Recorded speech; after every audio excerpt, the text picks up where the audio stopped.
Hello everybody, अस्सलाम वालेकुम, सत श्री अकाल, नमस्ते। दो तीन टॉपिक पे बात करनी थी।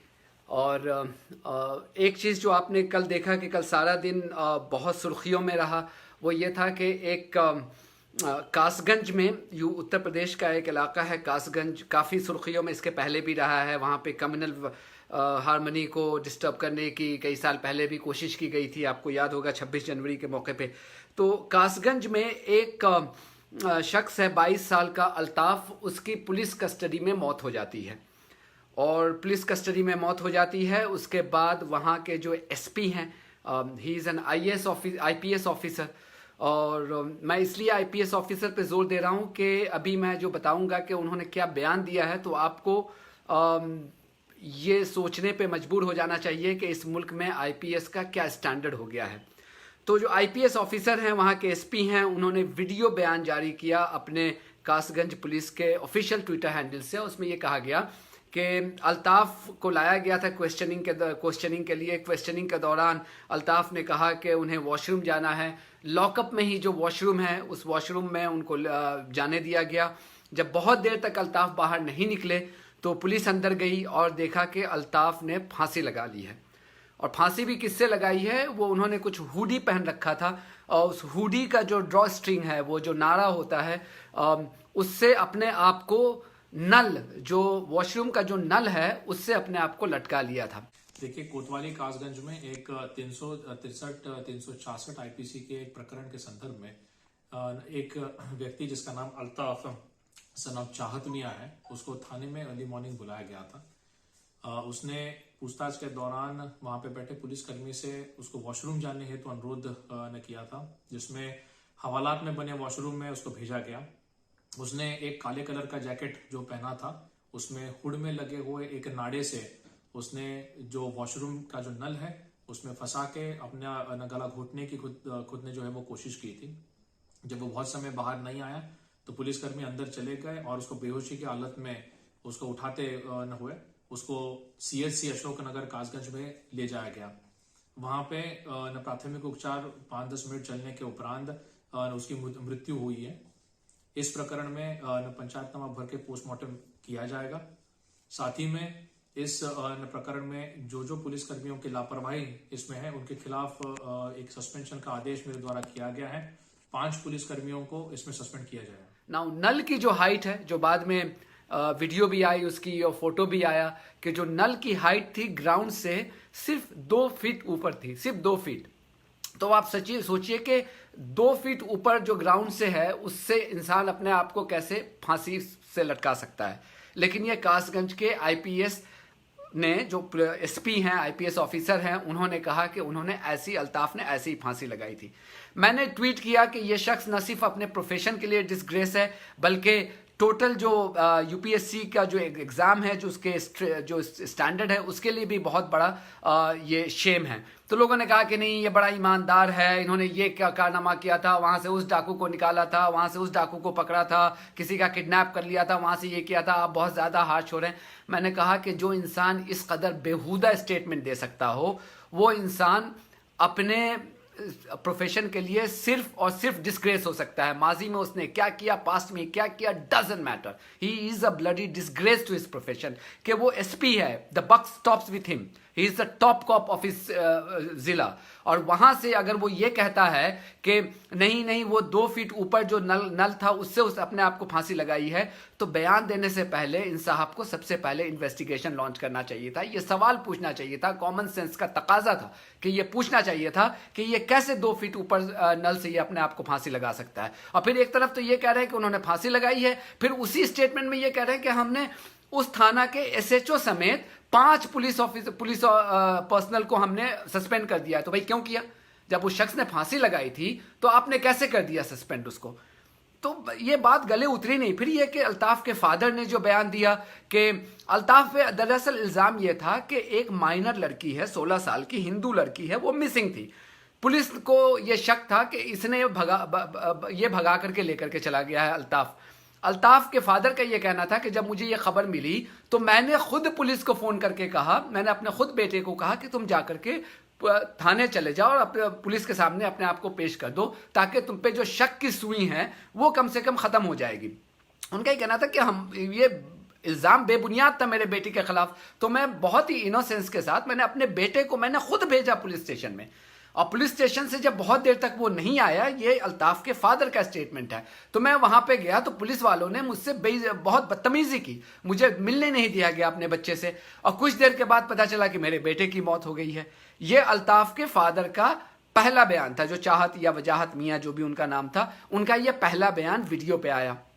कुछ देर के बाद जब ये वीडियो वायरल हुआ और पुलिस पे काफी लानत मलामत होने लगी, तो पुलिस वालों ने शक यह है कि फोर्स करके एक स्टेटमेंट दिलवाया कि नहीं नहीं नहीं, हमने तो, पुलिस वालों ने हमारे साथ बड़ा बड़ा कोऑपरेट किया, और जब हॉस्पिटल लेकर के जाया गया हमारे बच्चे को, तो वहां पे उससे बचाया नहीं जा सका। खुद उसकी आंट, उसकी चाची का ये कहना था कि नहीं, उसके चेहरे पे इंजरी के मार्क्स थे। ये उसकी चाची का जो वीडियो आया बाद में, कहना यह है कि ये पुलिस कस्टडी में एक बच्चे की, एक 22 साल के शख्स की मौत हो जाती है। और यह पहला मौका नहीं है कि यूपी में, उत्तर प्रदेश में योगी आदित्यनाथ की सरकार में कस्टोडियल डेथ का पहला मौका नहीं है। कुछ दिन पहले आपको याद होगा कि आगरा में एक अरुण वाल्मीकि थे, अरुण वाल्मीकि की मौत हो गई थी। काफी बड़ा मुद्दा हुआ था, प्रियंका गांधी और बहुत सारे दूसरे ऑपोजिशन के लीडर्स वहां जाने की कोशिश कर रहे थे, उनको रोक दिया गया, और उसके बाद ये काफी मुद्दा जब गरमाया तब जाकर के पुलिस ने इजाजत दी। इसके पहले भी आपको पता है कि बहुत सारे ऐसे केसेस हो गए हैं। मेरा कहना यह है कि उत्तर प्रदेश जो बिल्कुल लॉलेस हो गया है, बिल्कुल लॉलेस हो गया है। यह शख्स जो है, जिसका पास्ट रहा है, योगी आदित्यनाथ का, आपको पता है कि इसका पास्ट ही रहा है, क्रिमिनल पास्ट रहा है। यह अलग बात है कि ये चीफ मिनिस्टर बनने के बाद इस शख्स ने तमाम केसेस को ड्रॉप करवा दिए, और जो इंडिया का जो जुडिशियल सिस्टम है वो बिल्कुल म्यूट स्पेक्टेटर बना रहा। किसी ने ये सवाल नहीं किया, किसी हाई कोर्ट ने, किसी सुप्रीम कोर्ट ने ये सुओ मोटो एक्शन लेते हुए ये नहीं कहा कि how dare you drop the charges, दो charges were very very serious charges against you, how dare you drop those charges. किसी ने नहीं कहा, ड्रॉप करता गया। इस बंदे ने अपने पॉलिटिकल करियर की, आपको पता है, शुरुआत की थी, हिंदू युवा वाहिनी बनाया था, मुसलमानों के खिलाफ वायलेंस करना, मुसलमानों के खिलाफ जहर उगलना। वो आज मुल्क का, वो इंडिया के सबसे लार्जेस्ट स्टेट का चीफ मिनिस्टर बना हुआ है। उससे आप गवर्नेंस की क्या उम्मीद करते हैं? अब देखिए कि किस तरह से अभी कोविड जब हुआ था सेकेंड वेव में, किस तरह से हाहाकार मचा हुआ था यूपी में। मैं तो खुद यूपी में रहता हूं, मैं नोएडा में रहता हूं, आपको पता है किस तरह से हाहाकार मचा हुआ था कि ऐसी जो जिंदगी में किसी को डिग्निटी ना मिले वो तो समझ में आती है कि हालात की मजबूरी होती है, मरने के बाद डिग्निटी नहीं, लाशों को बहा दिया गया, लाशें बह रही हैं ये गंगा में, और जब लानत मलामत हुई तो उन लाशों को आनन फानन में नदी के किनारे ही वहां पे दफना दिया गया। ना उनके रिलेटिव को पता चला, ना उनको रिलेटिव्स को ये राइट दिया गया कि आप डिग्निटी के साथ अपने जो लव्ड वन हैं उनकी लास्ट राइट परफॉर्म करें। और जब ये मामला इंटरनेशनल सुर्खियों में बना, इंटरनेशनल मीडिया की हेडलाइन बनी, तो वहां जाकर के वो जो चादर बनी हुई थी सबको खींचा गया और फ्लैटन किया गया। मतलब ये तो हालत है इसकी, उत्तर प्रदेश की, इस योगी आदित्यनाथ के अंडर में। आपको पता है कि एनसीआरबी जो खुद गवर्नमेंट, सेंट्रल गवर्नमेंट की एजेंसी है, उसने जो इस साल रिपोर्ट दी थी वो ये कहा गया कि यूपी में सबसे ज्यादा, पिछले 2020 और 21 में, पिछले एक साल में अगर सबसे ज्यादा कस्टोडियल डेथ हुई है तो वो यूपी में हुई है। अब इलेक्शन आने वाला है, लोगों को ये, जिन लोगों ने वोट दिया था उनके लिए ये मोमेंट ऑफ कंसर्न है कि वो पॉज लेकर के वो सोचते कि हमने किसको चीफ मिनिस्टर बना दिया था। देखिए, इट डजंट मैटर कि किस पार्टी का चीफ मिनिस्टर बनता है। मेरी योगी से कोई जाति दुश्मनी नहीं है, मुझे बीजेपी से भी कोई जाति दुश्मनी नहीं है। इसके पहले भी बीजेपी के चीफ मिनिस्टर यूपी में हुए हैं, लेकिन जिस हद तक लॉ एंड ऑर्डर की जो दुर्दशा हो गई है योगी आदित्यनाथ के जमाने में, ऐसी नजीर मैंने कभी नहीं देखी है कि कोई भी कुछ कहता हो उसको जेल में डाल दो। अगर आप मुसलमान हैं तो सवाल ही नहीं उठता कि जस्टिस मिलेगी। अब ये अल्ताफ का मामला है, अरुण वाल्मीकि का तो फिर भी कुछ मामला उठ गया था, अब ये अल्ताफ का मामला है, मुसलमान है, कुछ नहीं होगा, यकीन मानिए कुछ नहीं होगा। आप कहेंगे मैं हिंदू मुस्लिम करता हूं, but that's the bloody reality. वो इलेक्शन आने वाला, अब देखिए वो कब्रिस्तान शमशान कहने लगा है और लोग ताली बजा रहे हैं उस पर। शर्म आनी चाहिए। आप किसी भी मजहब से आप क्यों नहीं ताल्लुक रखते हो, आपको शर्म आनी चाहिए कि एक ऐसा बंदा जिसने 5 साल में कुछ नहीं किया है, सिवाय कि आपको दुख दिया हो, एज ए सिटीजन जो रहने वाले हैं उनको सिर्फ तकलीफ दी है, वो बंदा आकर के he has the audacity to now talk about Hindu Muslim again, because he knows कि हम रिलीजियसली पोलराइज करेंगे, हमारे लिए रास्ता आसान हो जाएगा। आई मीन दिस इज, मुझे मतलब कहते हैं ना कि ये डिफाइज लॉजिक। तो एक तो ये चीज है, एक ये टॉपिक था ये। दूसरा टॉपिक यह है कि कल एक कंगना रनावत नाम की एक एक्टर है जिसको नसीरुद्दीन शाह ने फेमसली कहा था कि half educated starlet. I think she is an illiterate starlet. संगी तो है ही है, वो हेट मॉन्गर तो है ही है। वो कल नविका कुमार टाइम्स नाउ की है, उनके साथ एक प्रोग्राम में थी। कल उनका एक वीडियो वायरल हुआ। उस प्रोग्राम में she said, and you know she has said many illogical things, but I think इससे ज्यादा बिजार मैंने इसके पहले कभी इस लड़की को कहते हुए नहीं सुना। उसने ये कहा कि जितने भी फ्रीडम फाइटर्स थे उनकी कुर्बानी कोई मानी नहीं रखती है, चूंकि आज़ादी हमें, और उसके अल्फाज हैं ये कि हमें भीख में मिली थी, अंग्रेजों ने आज़ादी हमें भीख में दी थी। अब जो लोग इस औरत को सपोर्ट करते हैं, आपको चुल्लू भर पानी में डूब मरना चाहिए। चुल्लू भर पानी में आप सब जाकर के डूब मरे कि एक औरत जो है, जाहिल औरत, ये आकर के हमारे फ्रीडम फाइटर्स का मजाक उड़ा रही है। वरुण गांधी ने rightly, Varun Gandhi, I salute to Varun Gandhi, कि उन्होंने लैश आउट किया और कहा कि it is a seditious matter, यह राजद्रोह का मामला है। ये आप समझ सकते हैं कि उसने कहा कि आजादी हमें भीख में मिली थी, रियल आजादी हमें 2014 में मिली है। यानी कि 2014 में जब से नरेंद्र मोदी इंडिया के प्राइम मिनिस्टर बने, तब से हमें रियल आजादी हुई। यानी कि उन्होंने आजादी का डेफिनेशन ही इस औरत ने चेंज कर दिया कि 1947 में आजादी नहीं मिली थी हमें आजादी 26 मई 2014 को आजादी मिली थी, यानी उसके पहले इंडिया गुलाम था। तो जितने लोगों ने कुर्बानियां दी थी, भगत सिंह, चंद्रशेखर आजाद, महात्मा गांधी, इन तमाम लोगों की कुर्बानी, मौलाना अबुल कलाम आजाद, इन तमाम लोगों के, अशफाकुल्लाह खान, इन तमाम लोगों की कुर्बानी बेमानी है।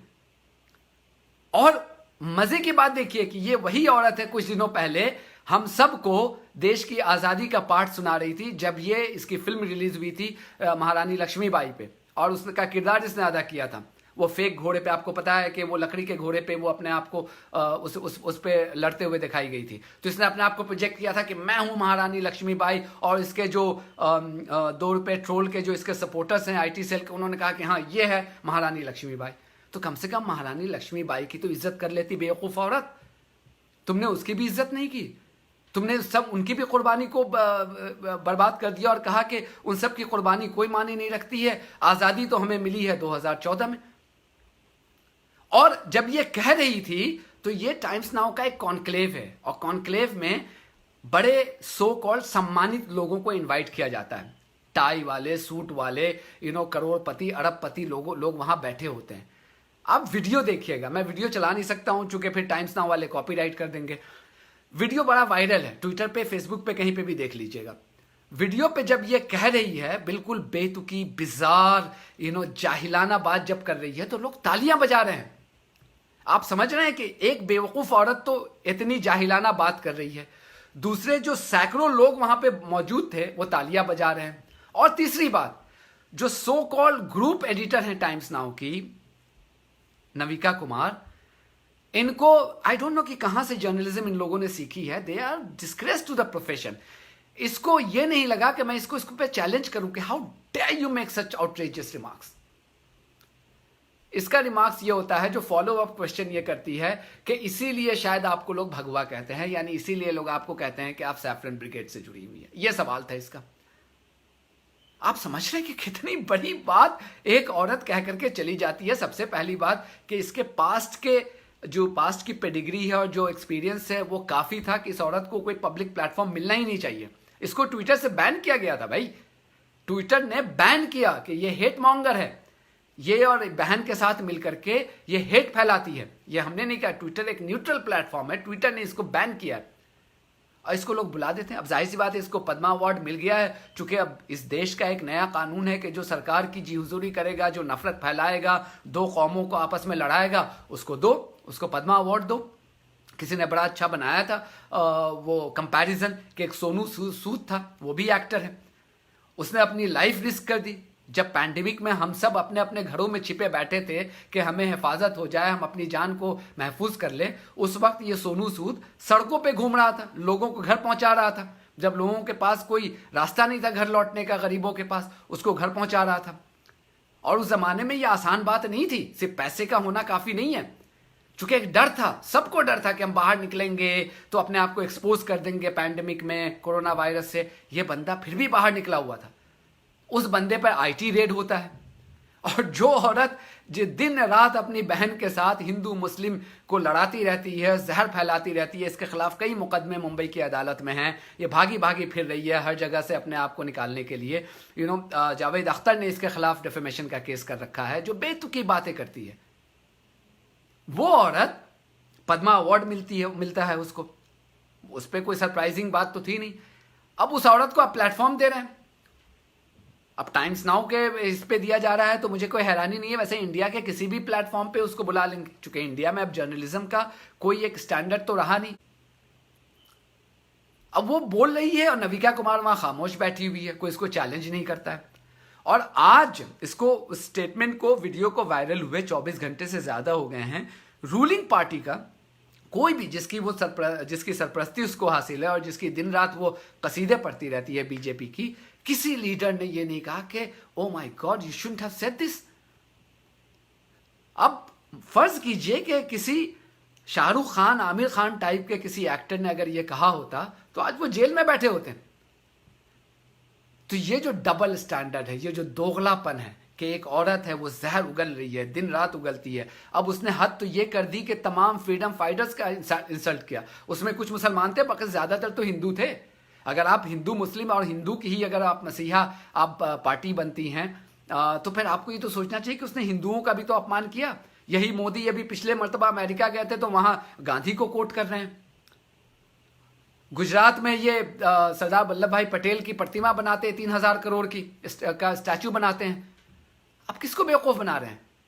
या तो सरदार पटेल की कुर्बानी माने रखती है, उन्होंने भी तो फ्रीडम स्ट्रगल में हिस्सा लिया था। महात्मा गांधी ने तो फादर ऑफ द नेशन है, जिसकी दुहाई आप देते हैं हर इंटरनेशनल विजिट में। अब एक औरत इंसल्ट करके चली गई है, आप खामोश बैठे हुए हैं। तो ये दोगलापन, जो बीजेपी का दोगलापन है और बीजेपी के लीडर्स का, जो प्राइम मिनिस्टर का और होम मिनिस्टर का और तमाम बड़े लीडर्स का, और मीडिया की जो हालत है वो तो आप देख ही रहे हैं। ये देखने की जरूरत है ये। और तीसरा मुद्दा जो एक ये था कि डॉक्टर कफील खान, आपको पता है कि जो बीआरडी मेडिकल कॉलेज था गोरखपुर में, उस जमाने में जब ऑक्सीजन की शॉर्टेज की वजह से सैकड़ों बच्चों की जान चली गई थी, उसके बाद ये हीरो बने थे। इन्होंने पर्सनली तमाम अपने पैसे से तमाम सिलेंडर्स का, ऑक्सीजन सिलेंडर्स का इंतजाम करके बच्चों की जान बचाई थी। उसके बाद योगी सरकार को ये रास नहीं आई, चूंकि योगी को ये कैसे पसंद आएगा कि एक मुसलमान डॉक्टर हीरो बन रहा है। मुसलमान का काम तो उसको डिमोनाइज करना है, चूंकि योगी तो आए ही हैं इसीलिए कि मुसलमानों को डिमोनाइज करना है। ये हीरो कैसे बन रहा है, और वो भी मेरे गढ़ में। ये तो खुद गोरखपुर से आते हैं, और गोरखपुर में एक मुसलमान डॉक्टर हीरो बन रहा है। जेल भेज दिया इनको, जेल से फिर बरी निकल गए, फिर कोर्ट से इनको क्लीन चिट भी मिल गया। रीइंस्टेट करने के बजाय अब ये रिपोर्ट्स ये आ रही हैं कि इनको एक्सपेल कर दिया गया, इनको जॉब से बर्खास्त कर दिया गया, जो सरकारी नौकरी थी उससे बर्खास्त कर दिया गया। अब इस पे प्रियंका गांधी का भी रिएक्शन आया है, कई और लीडर्स का भी रिएक्शन आ रहा है। लेकिन अब आप देख रहे हैं कि किस लेवल पे ये सरकार जा रही है। सिर्फ और सिर्फ इस सरकार का और इस ये आदित्यनाथ का सिर्फ और सिर्फ एक मंशा अब ये है कि अब अगले 3-4 महीने में, अब से लेकर इलेक्शन तक, ऐसी हरकतें की जाए जिससे जो हिंदू अपीजमेंट हो। उसको पता है कि इंडिया की जो वोटर्स है बेवकूफ वोटर्स हैं, चाहे वो किसी भी कौम के हो। वो वोटर्स अगर बेवकूफ नहीं होता तो कोई आदित्यनाथ जैसे शख्स को चीफ मिनिस्टर तो नहीं बनाता ना। इसकी पास की हिस्ट्री क्या रही है? कुछ भी नहीं है। कुछ तो हिस्ट्री होती। हिस्ट्री सिर्फ यह है कि जहर फैलाना समाज में, गालियां देना, वायलेंस करना। अब ये चीफ मिनिस्टर बन गया, और ये बीजेपी को ऐसे वक्त में मेजॉरिटी मिली थी जब कुछ ही महीना पहले डिमोनेटाइजेशन हुआ था। 2016 में 8 नवंबर को डिमोनेटाइजेशन हुआ, सैकड़ों लोगों की जान चली गई। आनन फानन में तमाम 85% जो करेंसी इन सर्कुलेशन थी उसको बैन कर दिया गया, इलीगल डिक्लेयर कर दिया गया। और वहां पे उसके 2 महीने के बाद इलेक्शंस होता है तो लोग वोट बीजेपी को अनप्रेसिडेंटेड नंबर में वोट देते हैं। तो मैं ये मानता हूं कि इंडिया की वोटर्स तो बेवकूफ़ है। I mean even now that I am speaking to you guys, I don't think it's gonna have much impact. वो किसी भी कम्युनिटी से क्यों ना, वो बेवकूफ़ है, वो अपना दिमाग लगाने की जहमत ही नहीं करते हैं वो। तो आई वोंट बी सरप्राइज के बावजूद इसके कि इसने इतनी आफत मचाई है और इतना हंगामा किया है पिछले 5 साल में, और ख़ासकर पैंडमिक के दौरान जो इतने हज़ारों लोगों की, और अनअकाउंटेड हज़ारों, क्या मैं तो कह रहा हूँ कितने हज़ार लोग मरे हैं जिसका कोई अंदाज़ा नहीं, चूँकि अकाउंट उसका कभी अकाउंट ही नहीं किया गया। तो इसके बावजूद अगर ये शख्स दोबारा से अगले साल अगर ये मेजॉरिटी के साथ आ जाता है तो I won't be surprised, I won't be surprised. That's the reality. That's the sad reality of India, and that's the sad reality of Uttar Pradesh, particularly Uttar Pradesh and North India. लेकिन ये जो 3 मुद्दा है, अब आप देखिए कि India किस तरफ जा रहा है। आप लोग यहाँ रहते हैं, मैंने पहले कहा था कि अगर आप लोग खामोश तमाशाई बने हुए हैं कि मुसलमानों पे हो रहा है तो हमें कुछ नहीं होगा। देखिए कस्टोडियल डेथ में अल्ताफ की भी मौत होती है, कस्टोडियल डेथ में अरुण वाल्मीकि की भी मौत होती है।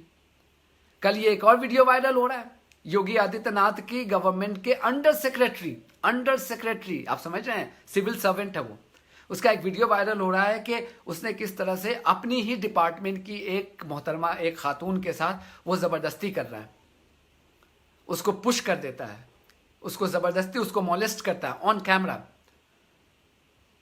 और ये वीडियो कई दिन पहले, ये इंसिडेंट बहुत पहले हुआ था, लेकिन अब जाकर के जब वीडियो वायरल हुआ है तो सरकार आनन फानन में आकर के, उसका नाम इच्छाराम यादव है जिसने ये किया है हरकत, जिसने ये हरकत की है, उसको जेल में डाला है। लेकिन आई एम श्योर कि वो भी बाहर आ जाएगा, चूंकि इस तरह के गुंडे एलिमेंट जो है सरकार को सूट करती है। और चूंकि इच्छाराम यादव है तो वो तो वैसे भी बाहर हो जाएगा। तो आप किस मुगालते में रह रहे हैं एज अ वोटर, आप किस मुगालते में रह रहे हैं कि ये मुसलमानों का मसला है, हिंदुओं का मसला है, सिखों का मसला है? ये जितने भी लोग उत्तर प्रदेश में रह रहे हैं इन सब का मसला है। आप नहीं चाहते कि आपके बच्चे एक ऐसे माहौल में उनकी परवरिश हो जो बिल्कुल नफरत से अलग हो, वहाँ पे बिल्कुल सिक्योर्ड और सेफ माहौल में हो। जब आप स्कूल भेजें तो आप बिल्कुल सेफ हों कि आपका बच्चा सेफ लौटेगा। लेकिन जो माहौल तैयार किया जा रहा है, और ये सिर्फ आपके बच्चे ही सफ़र करेंगे और आप सफ़र करेंगे, जो लीडर हैं, जो लोग आपके जहन में जहर भर रहे हैं, उनके बच्चे बहुत आराम से हैं। यकीन मानिए, आपको पता भी नहीं होगा उनके बच्चे कौन हैं। पता तो तब होगा कि जब वो 25 साल की उम्र क्रॉस कर जाएंगे और आपके ही कंस्टिट्यूएंसी से उसको फील्ड कर देंगे, या कभी BCCI का सेक्रेटरी बना देंगे, और आप खामोश तमाशाई बने रहिए। आप फुट सोल्जर्स बने रहिए नफरत फैलाने में, हिंदू मुस्लिम करते रहिए। और इनके बच्चे बहुत ही सेफ और सिक्योर्ड इन्वायरमेंट में तालीम हासिल करेंगे, बहुत ही अच्छी तालीम हासिल करेंगे। आपके लिए स्कूल नहीं है, इनके लिए बहुत बड़े बड़े एक्सपेंसिव स्कूल्स हैं। और वो तब आ जाएंगे आपके सामने, आपको पता चलेगा अच्छा इनका बेटा ये भी है, चूंकि उन्होंने बहुत ही सेफ इन्वायरमेंट में अपने बच्चों की परवरिश की होगी, और उसको इस काबिल बना देंगे कि वो आपके सर पे ला करके रख देंगे कि अब आज से तुम इसकी जी हुजूरी करो, और आप वही रह जाइएगा, जनरेशन आफ्टर जनरेशन आप रह जाइएगा गुलामी करते करते। सोचिएगा इस पे जरूर। मेरा काम है बोलना, मैंने तो अब कहा है कि इस प्लेटफॉर्म से आपके साथ मैं अब एंगेज करूंगा। सोचिएगा इस पे। It's not a light subject, because इसका इम्पैक्ट जो है आप सब लोगों पे है। मैंने आपको पहले वीडियो में कहा था, मैंने अपने बच्चों को वापस भेज दिया यूके, क्योंकि मुझे नहीं लगा कि इस माहौल में मेरे बच्चों को यहाँ पे मैं इनकी परवरिश कर पाऊंगा। और दूसरी बात यह कि जो मैंने कहा था पिछले वीडियो में कि मैं बताऊंगा कि मैंने क्यों भेजा है, उस पर मैं अलग से वीडियो बनाऊंगा, जिसकी वजह यह थी कि उसी उत्तर प्रदेश में मेरे बेटे को डेथ थ्रेट मिला था। और जब मैं पुलिस स्टेशन गया तो कैन यू बिलीव कि मेरे जैसा बंदा भी एक FIR लॉन्च नहीं करवा पाया यूपी में, नोएडा में। जिस दिन यह वाकया हुआ उस दिन मुझे लगा कि नहीं, this is a time that I should send my children back to UK. क्योंकि जब मेरे बच्चे को ओपन डेथ थ्रेट आ रहा है और पूरी सोशल मीडिया पे लोग रिएक्ट कर रहे हैं, from Digvijay Singh to Shehzad Poonawalla to many lawyers who reacted on social media who condemn this, इसके बावजूद कोई एक्शन नहीं होता है। मैं पुलिस स्टेशन जाता हूं अब मैं समझता हूं कि मैं ठीक ठाक, मेरा इन्फ्लुएंस है, सब कुछ है, इसके बावजूद पुलिस स्टेशन में FIR दर्ज नहीं होता है। ये मेरी हालत है। मेरे पास ऑप्शन था, मेरे बच्चे ब्रिटिश हैं, मैंने उनको वापस भेज दिया यूके। 99% लोगों के पास क्या ऑप्शन है? यूके। आपको अच्छा लगता है कि आप इस माहौल में अपने बच्चों की परवरिश कर रहे हैं, आपके पास ऑप्शन है। डेमोक्रेसी की खूबी तो यही है कि आपके पास ऑप्शन है कि जो डिलीवर नहीं करता है, जो आपकी उम्मीदों पे खड़ा नहीं उतरता है, उसको लात मार करके निकाल दीजिए अगले इलेक्शन में, किसी भी पार्टी का क्यों ना हो। आपको लगा कि अखिलेश यादव ने अच्छी हुकूमत नहीं दी थी, आपने उसको हरा दिया। आपको लगा कि 2014 से पहले आपको लगा कि मनमोहन सिंह सरकार के ऊपर बहुत सारे इल्जामात थे, उसका परसेप्शन बड़ा करप्ट गवर्नमेंट का हो गया था, आपने हरा दिया। अब ऐसी कौन सी मजबूरी है? इससे बड़ा एग्जाम्पल क्या होगा? अभी अभी ताजा ताजा है ये पैंडेमिक में मैंने अपने दोनों वालदैन को खोया है, माँ बाप दोनों को खोया है। आप में से भी बहुत सारे लोगों ने अपने लव्ड वन को खोया है। इसके बावजूद क्या मजबूरी है? आपके अंदर में ये टॉक्सिक, वो जो ओपियम उसने भर दिया है कि कोई भी किसी भी मुद्दे से अगर आपका ध्यान हटाना हो, सीधा कह दीजिए मुसलमान, पाकिस्तान। अफगानिस्तान में क्या हो रहा है ये देखो, मुसलमान, इंडियन मुसलमान जवाब दे। बांग्लादेश में क्या हो रहा है, इंडियन मुसलमान जवाब दे। और आप भी कहते हैं हाँ जवाब तो देना चाहिए। अरे बांग्लादेश में क्या हो रहा है उससे हमें क्या लेना देना, अफगानिस्तान में क्या हो रहा है हमें क्या लेना देना। उससे आपकी रोजी रोटी चलेगी, उससे आपको नौकरी मिल जाएगी, उससे आपके बच्चों को सिक्योरिटी मिल जाएगी, उससे आपकी लड़कियां महफूज हो जाएंगी? नहीं होंगी ना। तो जब नहीं होंगी तो फिर आप एक्ट कीजिए ना। आप इनके बहकावे में क्यों आ रहे हैं? इनका काम ही है कि आपको बहकाते रहना, आपके जहन में जहर भरते रहना। आप सीधा ये देखिए कि इससे आप कैसे इंपैक्ट हो रहे हैं। एक लड़की आती है, वो कहती है कि आज़ादी जो है हमें 99 ईयर्स की लीज पे मिली थी। वाह वाह वाह वाह, लोग तालियां बजाते हैं, उस पर हंसते हैं। अरे ये हंसने का मकाम है? ऐसे लोगों को आप प्लेटफॉर्म देते हैं, और जो लोग प्लेटफॉर्म देते हैं आप जाकर के उन चैनलों को आप देखते हैं और उनको आप और फाइनेंशियली और रिच करते हैं। चूंकि आप नहीं देखेंगे तो ये चैनल रिच नहीं होंगे, आप देखते हैं जाकर के। एक होता है सेडिस्ट, जो आप पे जुल्म करता हो और उसका मजा लेता हो, वो सेडिस्ट है।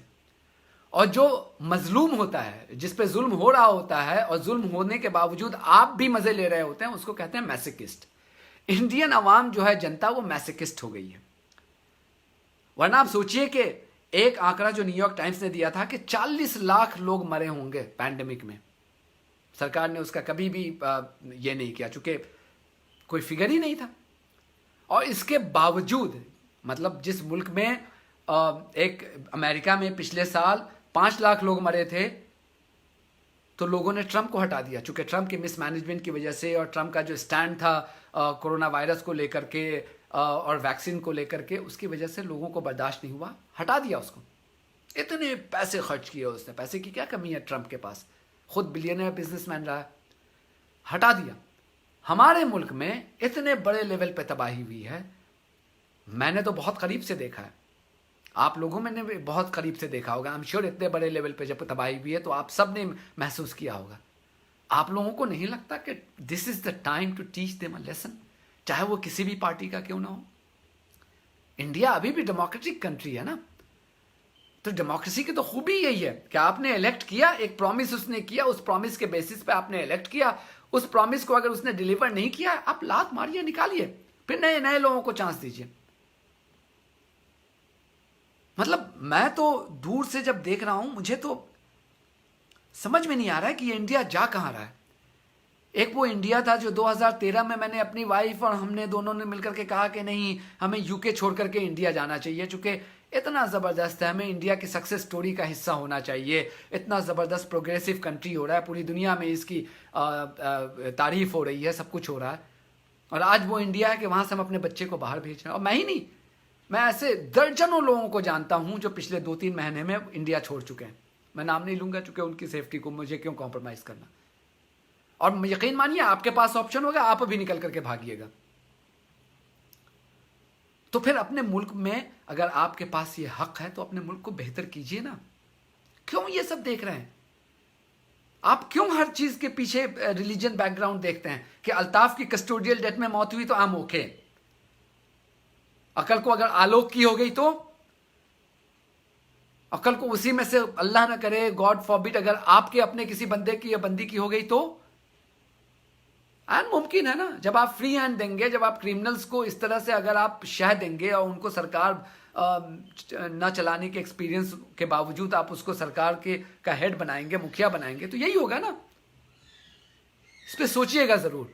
ये 2-3 मुद्दे थे, आपसे बात करनी थी। और हमारे पेज को सब्सक्राइब कीजिए, सपोर्ट कीजिए, बिकॉज अब मेरी ये कोशिश ये रहेगी कि आपसे डायरेक्ट आपके साथ ये संवाद चलता रहेगा, चूंकि I am much at peace now. तो इसको सब्सक्राइब कीजिए हमारे फेसबुक पे, जिस पेज पे अभी आप देख रहे हैं, इसको आप सब्सक्राइब कीजिए। और यूट्यूब चैनल पे भी आकर के सब्सक्राइब कीजिए। और strengthen us, give us the strength. This is the the honest platform that we are trying to create. और अब से लेकर के रोजाना आपके साथ हर मुद्दे पे बातचीत होती रहेगी। और कोई भी सवाल आपके जहन में हो, even if it's critical of me, do post that and I'll try and answer that as much as possible. So thank you very much. God bless you all. Stay safe.